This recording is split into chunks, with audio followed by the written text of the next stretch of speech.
Bueno, antes de empezar lo que tengo preparado para ustedes, quisiera mencionar que la información en general, de carácter cuantitativo, eh, puede verse como un continuo desde el dato puro que es obtenido a través de alguna observación o de alguna encuesta y que no tiene procesamiento alguno, la estadística primaria, hasta la construcción de indicadores que pues representan una agregación, una visión teórica de esta información elemental.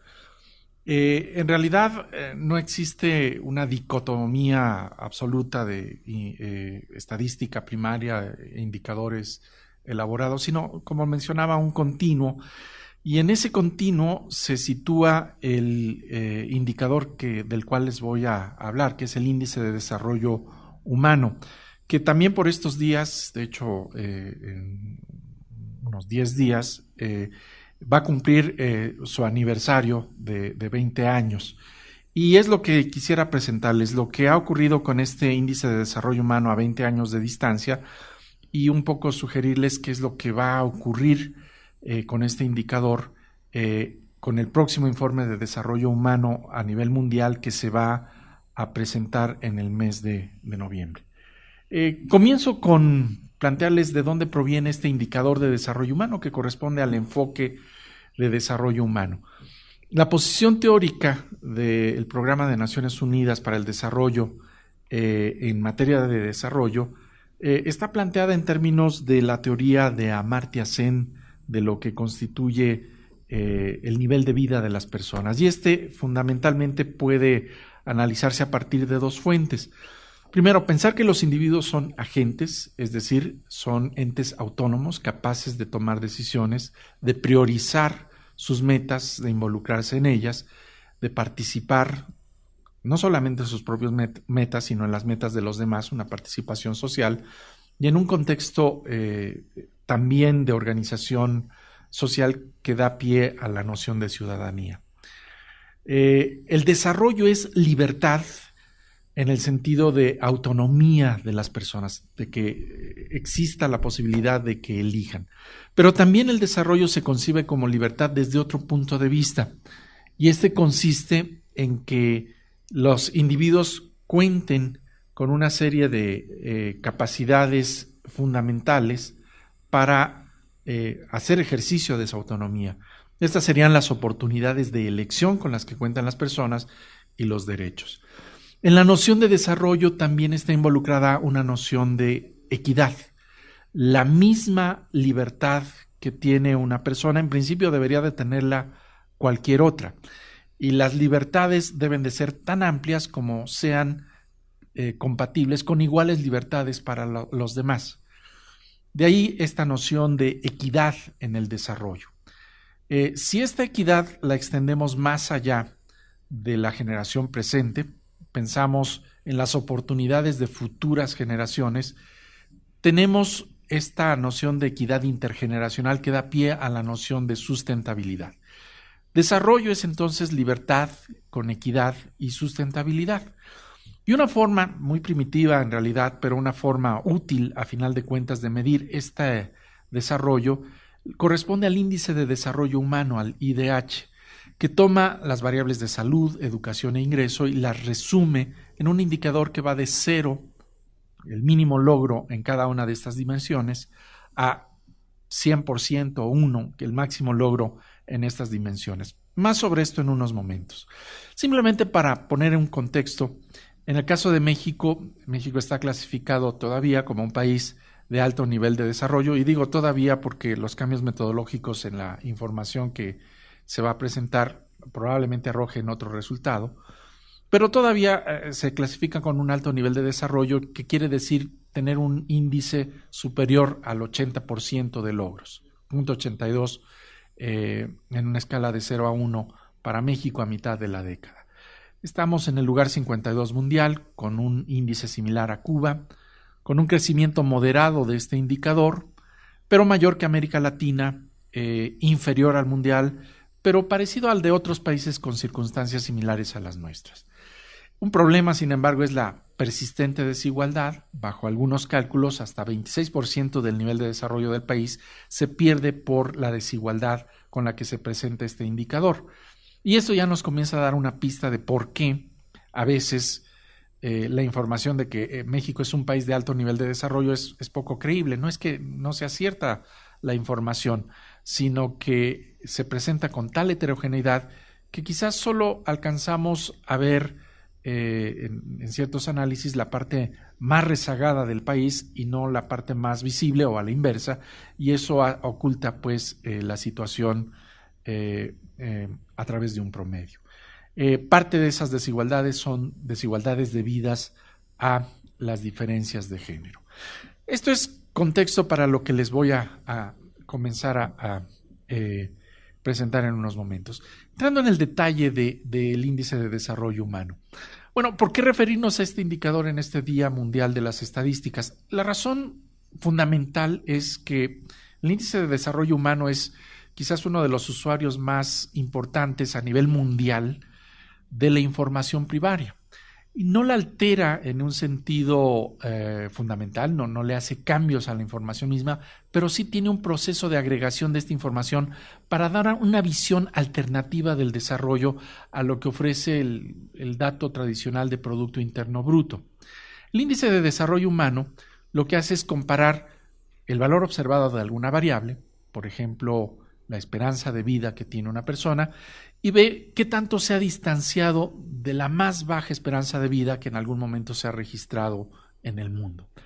En esta fórmula que aparece en la lámina, en el numerador, vemos el logro que corresponde a una variable, puede ser de un país, de un estado, de un municipio, como vamos a ver también puede ser de una persona, y toma este logro como proporción del máximo logro posible, es decir, de la mayor esperanza de vida, por ejemplo, que se ha alcanzado restándole la menor esperanza de vida. El índice no es otra cosa que un porcentaje de logro en alguna variable. ¿Logros en qué? Hay tres dimensiones fundamentales que toma este indicador, que son la salud, la educación y el acceso a recursos. A cualquiera de ustedes se les puede ocurrir otras dimensiones que son importantes para el desarrollo más allá de estas. Puede ser desde la infraestructura con que se cuente, agua potable, drenaje, otro tipo de servicios, de comunicaciones, o incluso cuestiones más elaboradas que están detrás de la libertad que nosotros tenemos. Por ejemplo, puede ser cuestiones de seguridad, la posibilidad de transitar sin que seamos sujetos de algún crimen. En fin, hay muchas otras dimensiones. Lo que se ha hecho en este indicador es tomar las más elementales dimensiones que si encontramos un rezago en ellas, pues ya nos indican que muy probablemente haya rezagos en otras. Pero hay también una razón fundamental. Las estadísticas internacionales disponibles para todos los países como un elemento común son pocas, y de las que se han encontrado, la esperanza de vida, la tasa de alfabetización para adultos, la tasa de matriculación para personas entre 6 y 24 años y el PIB per cápita son las que nos permiten cubrir estas dimensiones en prácticamente todos los países. Ustedes pueden ver aquí los valores máximos que nos darían un índice de 1, o sea, si un país alcanza 85 años de vida como esperanza de vida promedio, bueno, pues tendríamos entonces el máximo logro en esta dimensión. 100% de alfabetismo, 100% de tasa bruta combinada de matriculación o $40,000 por persona al año. Pero también ustedes pueden ver los valores mínimos, 25 años de esperanza de vida, 0 en las tasas y $100 por persona al año de PIB per cápita. Y hay algunos países que están cerca de estas cifras tan pequeñas. Lo que se hace es simplemente combinar con un promedio simple estas dimensiones y obtener el índice de desarrollo humano, que como ustedes pueden ver, si está estandarizado de esta forma, pues da estos valores de 0 a 100%. Esto es lo que se ha venido haciendo desde 1990, que se lanzó el primer informe de desarrollo humano a nivel mundial. Y este indicador ha tenido algunas modificaciones. De hecho, no comenzó con esta forma que ustedes acaban de ver. Es la que recientemente se ha estado utilizando. De hecho, desde 1994 prácticamente ha tenido un uso homogéneo, pero en 1990 nació con otras características. En 91, por ejemplo, la escolaridad promedio era la variable que se utilizaba, cambiaron los ponderadores, en fin, hubo una serie de modificaciones que ustedes ven ahí. Y me voy a referir no tanto a esta historia, sino a lo que todo parece indicar va a ocurrir este año con este nuevo indicador. Vale la pena recordar que este indicador es uno de los más utilizados por los gobiernos, por los medios de comunicación, también en buena medida por la academia, como una alternativa a usar simplemente el monto, el volumen de producción de un país para ver su nivel de vida. Esta es una forma alternativa y que difiere en algunas ocasiones de forma notable con lo que ocurre en la parte puramente económica. Me voy a referir a esto en la parte final, pero quisiera sobre todo abundar en lo que se ha hecho en México para la generación de este indicador.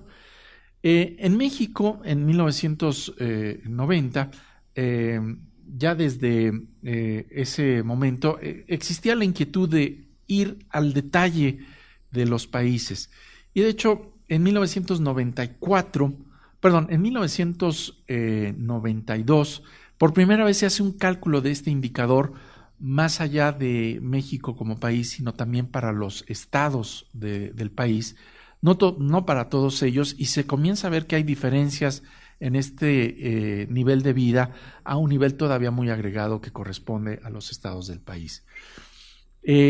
México llega tarde a la elaboración ya sistemática de estos indicadores. Es en 2003 cuando se realiza el primer informe nacional de desarrollo humano, y una de las razones es que había una fuerte resistencia antes del año 2000 a que México fuera examinado por organismos internacionales en la forma de un informe que se difunde públicamente, que es tema de debate y que puede poner en entredicho algunos logros o supuestos logros de la administración en turno. Esto cambia en el año 2000 y a partir del año 2000 se empiezan a incorporar modificaciones que resultan importantes. Por ejemplo, en el primer informe de desarrollo humano se plantea para el caso de México, que es muy importante para un país como el nuestro, observar las características de la desigualdad y sobre todo el costo de la desigualdad para el desarrollo.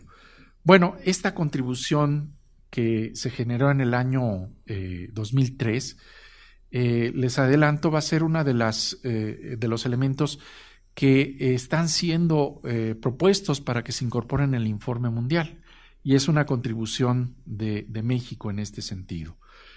Otras contribuciones ha sido que, por ejemplo, siendo nuestro país un país petrolero, pues el PIB per cápita puede tener muchas distorsiones, como por ejemplo el caso de Campeche, Tabasco, que registra una elevadísima producción petrolera, y si creyéramos que toda esa producción se queda beneficiando a los tabasqueños o a los campechanos, pues nos vamos a equivocar. En realidad eso es un ingreso estatal que después se redistribuye en la forma de partidas como el ramo 28 de la cuenta pública.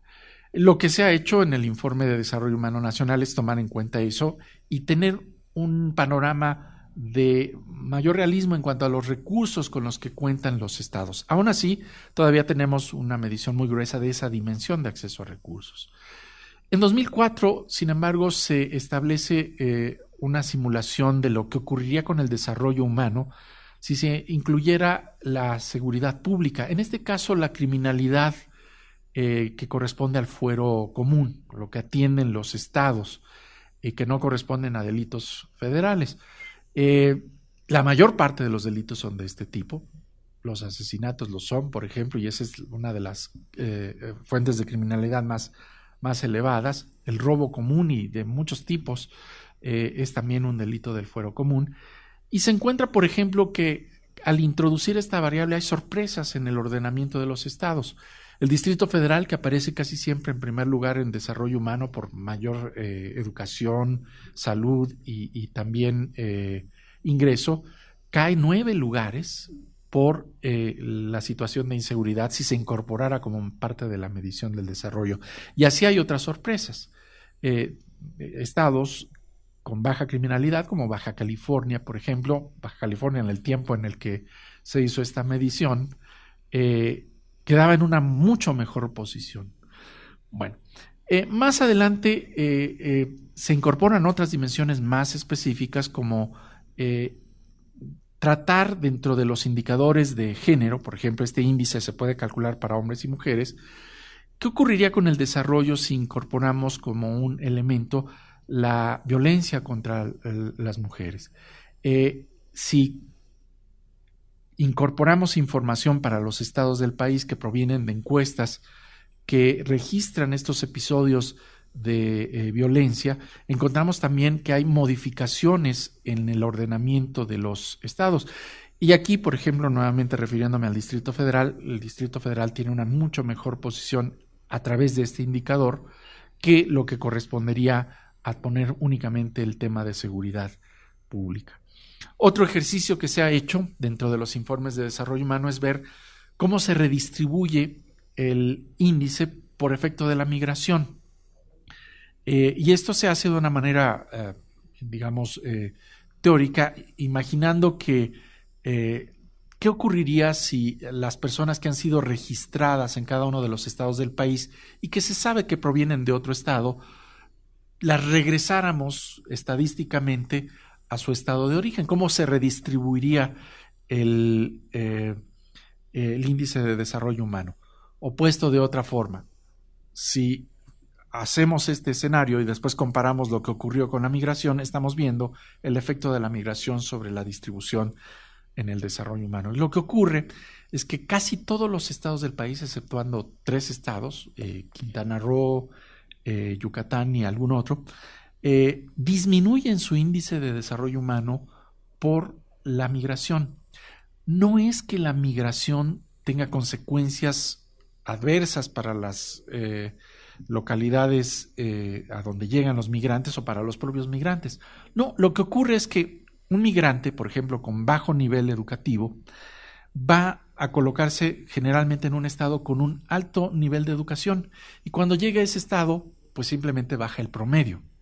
No es que haya afectado al estado donde llegó o se haya reducido la educación del migrante, no, simplemente que al reordenar a los que participan en esta migración, esta nueva contabilidad nos hace que aparezca como el índice de desarrollo humano más bajo. Esto es importante porque muchos cambios en los niveles de desarrollo de las regiones del país son cambios solo de contabilidad, no son cambios reales. Digamos, llegan migrantes al norte del país, digamos a Baja California, de Oaxaca hay una migración a Baja California. Sube el índice de desarrollo humano en Oaxaca porque se fueron, por ejemplo, personas que no estaban alfabetizadas, baja en Baja California. Eso no quiere decir que en Oaxaca hicieron muy bien las cosas y ahora tienen más nivel de desarrollo, en Baja California las hicieron mal. No, simplemente este proceso de migración da esa sensación y esto es muy útil en términos de políticas públicas para no atribuir cosas que no son a estas propias políticas públicas. Más adelante, en 2008, se ha hecho un cálculo a nivel de cada uno de los municipios de este índice de desarrollo humano. Entonces podemos comparar y descubrir lo que ocurre a nivel local, con más nivel, desagregación y encontrar sorpresas. Como que, por ejemplo, que en Oaxaca encontramos uno de los 3 municipios con más alto desarrollo humano. O que, por ejemplo, en la Sierra de Guerrero se encuentra el récord de más bajo desarrollo humano en México, con antes Cochoapa antes Metlatónoc y ahora Cochoapa el Grande, es un municipio que antes era uno solo y se dividió, con niveles de desarrollo humano semejantes a los de África. Y eso es una realidad que al impactar puede mover a la acción pública cuando se conoce esta información. También se han hecho análisis de desigualdad para ver de dónde proviene la desigualdad, si del componente de salud, de educación o de ingreso, y generalmente es la desigualdad económica lo que predomina. Pero, por ejemplo, un resultado interesante recientemente es que la desigualdad en salud se ha vuelto más importante que la desigualdad en educación de 2000 a 2005 y esperamos hacer el nuevo cálculo en 2010. El aporte más reciente que está por publicarse, de hecho algunos resultados ya se han publicado, es calcular el índice de desarrollo humano para cada una de las personas. Por supuesto, esto no se hace para todos los habitantes del país, se hace para una muestra representativa nacional, pero en principio es posible, y de hecho les recomiendo que visiten la página del Wellometer, que es uno de los primeros intentos que se hizo para el Índice de Desarrollo Humano de Estados Unidos, por calcular el índice de cada una de las personas. En este intento lo que se hace es que ustedes acceden a esta página web, ponen sus datos, algunos datos elementales, edad, género, y algunos un poco más elaborados, sus hábitos de consumo, si hacen ejercicios, si fuman, algunas otras preguntas, y les sale su índice de desarrollo humano y pueden comparar pues más o menos al habitante promedio de qué país se parece. Y eso es interesante porque nos da una idea, bueno, de que el desarrollo humano es algo que está ligado a las personas, no es una cosa regional o de países, de las personas. Y además, si podemos calcularlo para las personas, podemos hacer ejercicios realmente interesantes. No voy a meterme en muchos detalles, pero aquí lo que estoy planteando es cómo hay una metodología para países y estados, otra a nivel municipal y otra a nivel de hogares, en donde siempre se trata de recoger las mismas dimensiones, aunque con variables que a veces no son estrictamente comparables, y eso hay que tenerlo en cuenta. Pero nos dan una buena idea, sobre todo de algunos impactos distributivos de las variables fundamentales. Bueno, les voy a platicar algunos de los resultados que se han encontrado. Por ejemplo, en la Medición Internacional de Desarrollo Humano, encontramos que México se ha comportado, como les decía, como el promedio de países de alto nivel de desarrollo, pero teniendo algunas ventajas y desventajas respecto a otros. Por ejemplo, respecto a otros países de América Latina, nosotros comenzamos en 1980 con mayor nivel de desarrollo humano que Chile y menos que Argentina. Bueno, Chile ya nos ha rebasado y Argentina se viene acercando a nosotros, o nosotros a Argentina, como quieran verlo. Pero esto implica que las condiciones iniciales no dan una buena predicción para las condiciones finales que puede tener un país después de 2 décadas o más. De hecho, aquí se muestra que existen posibilidades de crecimiento en este nivel de desarrollo humano mucho mayores que las que hemos venido teniendo. Como les mencionaba, en México se ha tenido un cuidado especial por ver cuál es el costo de la desigualdad. Este costo de la desigualdad se hace viendo cómo el índice, cuando dos individuos o dos regiones son iguales, debe de ser ponderado de una forma diferente a que si son diferentes. Hay algunas fórmulas que permiten hacer este tipo de ponderaciones, y cuando se utilizan y se dan distintos pesos a la desigualdad, se obtienen resultados como los de esta gráfica. En el eje horizontal, ustedes encuentran un indicador de qué tan importante es la desigualdad. Aquí realmente no conviene entrar en mucho detalle, solo decir que entre mayor es el número E, quiere decir que se está dando mayor importancia a las diferencias entre personas para que estas diferencias castiguen el valor del índice de de desarrollo humano. Y ustedes pueden ver cómo este índice se ha medido para los estados del país, en este caso Zacatecas, Guanajuato y Puebla. Y vean ustedes lo que ocurre con Zacatecas y Guanajuato. Si tomamos el promedio simple, ignoramos la desigualdad por completo, nada más vemos el promedio de salud, educación e ingreso en estos dos estados, Zacatecas está mejor, Zacatecas y Puebla es la referencia. Zacatecas está mejor que Puebla.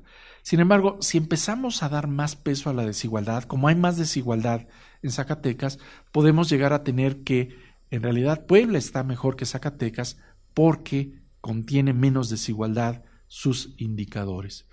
También es interesante ver cómo pasamos de un indicador, en el caso de Zacatecas, por ejemplo, de 0.66 a uno de 0.46, 20 puntos de pérdida en desarrollo humano. Es como pasar, para que tengan ustedes una idea, de algunos países no muy desarrollados de América Latina, digamos, algo así como Bolivia, Guatemala, a países con situaciones de muy bajo desarrollo, como en África o en algunas partes de Asia. Entonces aquí esta es una advertencia para tomar en cuenta la desigualdad notablemente. La desigualdad, bueno, se puede identificar y comenzar a tener alguna idea de estas diferencias a nivel regional. Aquí ustedes pueden ver cómo el sureste del país, en términos de estados, pues presenta el mayor rezago en desarrollo humano, es el valor más bajo en niveles de desarrollo humano, y las diferencias más notables se encuentran entre el Distrito Federal y Chiapas.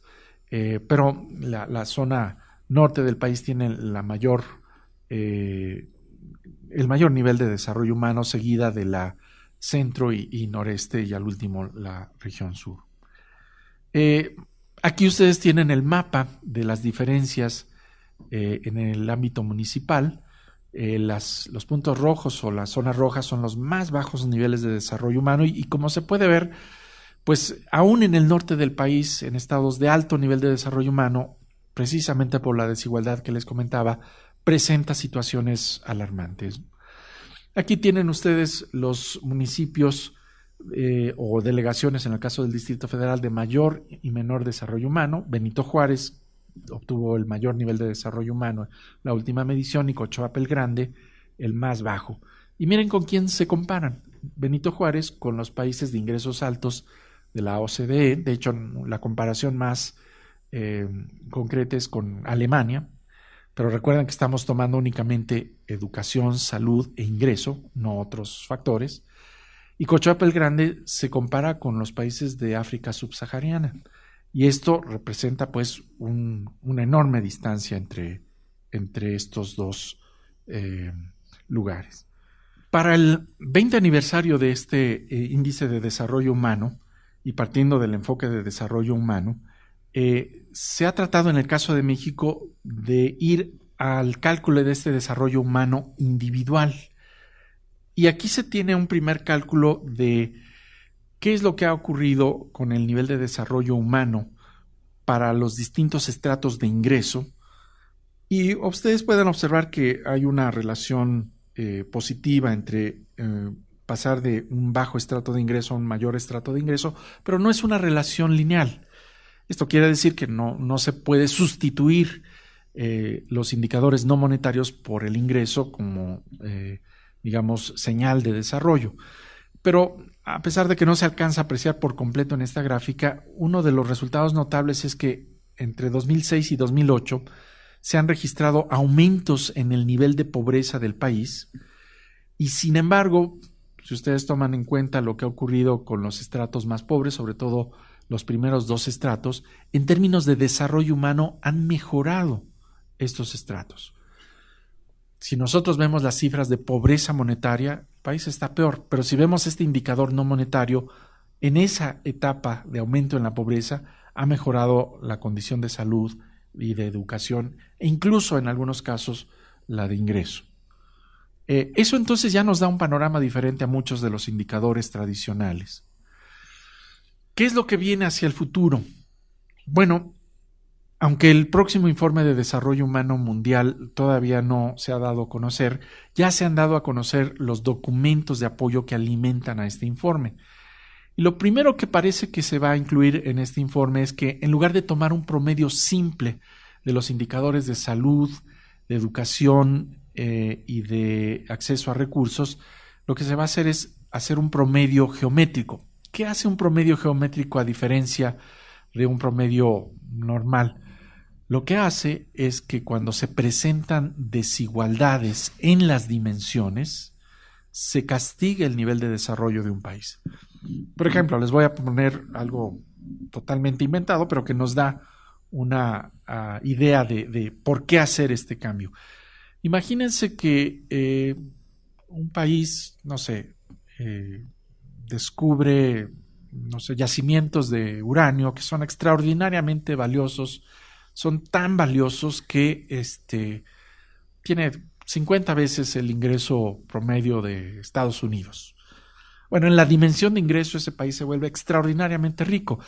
Desafortunadamente sus habitantes pues viven en un ambiente en donde las radiaciones han aumentado y su esperanza de vida se ha reducido a la mitad. Ahora viven 35 años, pero inmensamente ricos. Bueno, el índice de desarrollo humano tradicional estaría tentado a decir, bueno, pues al final el ingreso compensa la pérdida en esperanza de vida y este país mejoró. Eso no ocurre con el nuevo indicador, porque como se multiplican estos indicadores, es decir, el aumento en uno o la disminución en uno afecta a todos los demás,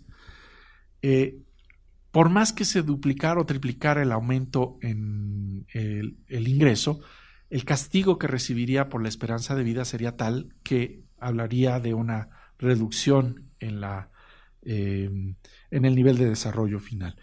Esto es uno de los elementos que parece se van a incorporar. Otro de los elementos que ya nos han dicho que también va a estar presente, aunque con algunas limitaciones estadísticas, es calcular para cada país prácticamente del mundo. Hay algunos que, como unos 10 que no tienen esta información, cuánto le cuesta la desigualdad a su nivel de desarrollo. No tengo las cifras concretas porque se revelarán el 4 de noviembre, pero nuestro país, que estaba en un alto nivel de desarrollo, parece que va a dejar de estarlo al tomar ese factor de desigualdad y puede caer entre 10 o 20 lugares, no se sabe exactamente, depende de lo que otros países registren, y vamos a dejar de clasificarlo como quizás erróneamente lo hacíamos con un país de alto nivel de desarrollo. Ahora va a estar dentro todavía de los que tienen un moderadamente alto nivel de desarrollo, pero no es equiparable a otros países como se hacía antes. Y un cambio adicional va a ser en los indicadores que se van a tomar. Para muchos países, medir qué porcentaje de la población está alfabetizada o no puede hacer una gran diferencia, sobre todo en países de África del Sur, en donde las tasas de alfabetismo son muy bajas, pero para otros países, por ejemplo para América Latina o para Asia, donde las tasas de alfabetismo son tan altas, ya esta variable no registra cambios notables. Entonces lo que se ha planteado es incorporar la escolaridad directamente como una variable que mide este nivel de desarrollo, y también algo novedoso que son los años esperados de escolaridad. Dada la estructura de matriculación que se tiene, si se conservara esa estructura de matriculación, ¿cuántos años esperaría un ciudadano que nace y va a pasar por todas estas etapas llegar a tener de años de educación al final? Por ejemplo, imagínense que el 100% de la matriculación en primaria se ha alcanzado, pero tenemos un 3% de matriculación en educación superior. Bueno, la esperanza de que alcance la educación superior una persona es bajísima, no por los primeros años, sino por los últimos. La estructura de la matriculación nos va a dar esta proyección de años que se esperaría lograr de educación una persona, y eso va a ser un nuevo indicador. En salud se sigue teniendo los años de vida como la medición, pero por ejemplo para el caso de México, en lugar de incorporar la esperanza de vida al nacer, ya estamos tratando de que se incorpore la esperanza de vida para cada una de las edades y tomando en cuenta las diferencias de género y las diferencias de lugar de nacimiento o de residencia que se tienen, e incluso las diferencias de ingreso. Y eso nos da un mejor panorama que simplemente tomar la esperanza de vida de los recién nacidos. No sé, para una persona de 60 años, 70 años que vivió las condiciones de otras generaciones, no le dice nada cuál es la esperanza de vida al nacer hoy.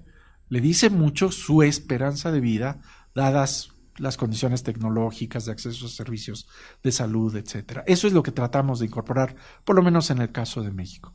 Y finalmente, en lugar de tomar esta variable tan gruesa que es el Producto Interno Bruto per cápita, a nivel mundial se va a hacer un cambio para que sea el Producto Nacional. Quizás no suena a un cambio notable, pero para México es fundamental porque incorpora la contabilización de las remesas, que antes no se hacía, y puede parecer paradójico que no se hiciera este cálculo en un índice de desarrollo humano, pero si lo hacíamos nosotros de forma individual, no podíamos compararnos con el resto de los países. Ahora esto se hace para cerca de 162 países y eso permite pues comparaciones. Pero para el caso de México, lo que estamos haciendo es que se pueda incorporar el ingreso que efectivamente reciben los hogares y calcular por hogar el ingreso y ver estas diferencias. También en algunos ejercicios a nivel mundial se está estimando la riqueza con la que cuentan los hogares, pero de una forma todavía, digamos, muy gruesa, porque se está contabilizando si las personas tienen bicicleta, automóvil, refrigerador, pero no el valor monetario de estos elementos.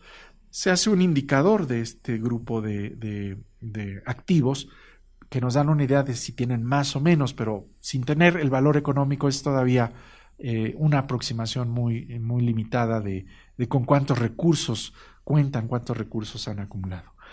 Yo concluyo aquí simplemente enfatizando que el enfoque de desarrollo humano es un enfoque que sigue vivo y no es poca cosa después de 20 años expuesto a la crítica mundial y al avance de muchos indicadores y conocimiento en el área del bienestar, y sigue expandiéndose este análisis. De hecho, hay análisis muy interesantes que ahora no tratan de ver únicamente con qué cuentan las personas para detectar sus oportunidades, sino qué tan autónomas son las personas para tomar sus decisiones. Se descubre sin sorpresa, por ejemplo, en el informe regional para América Latina y el Caribe, que todavía sigue siendo cierto, no a los niveles del siglo XV, XVI, de que las ocupaciones de los padres son las que siguen los hijos. Y esto es extraordinariamente fuerte, hay una inercia muy grande, sobre todo en los países de más bajo nivel de desarrollo.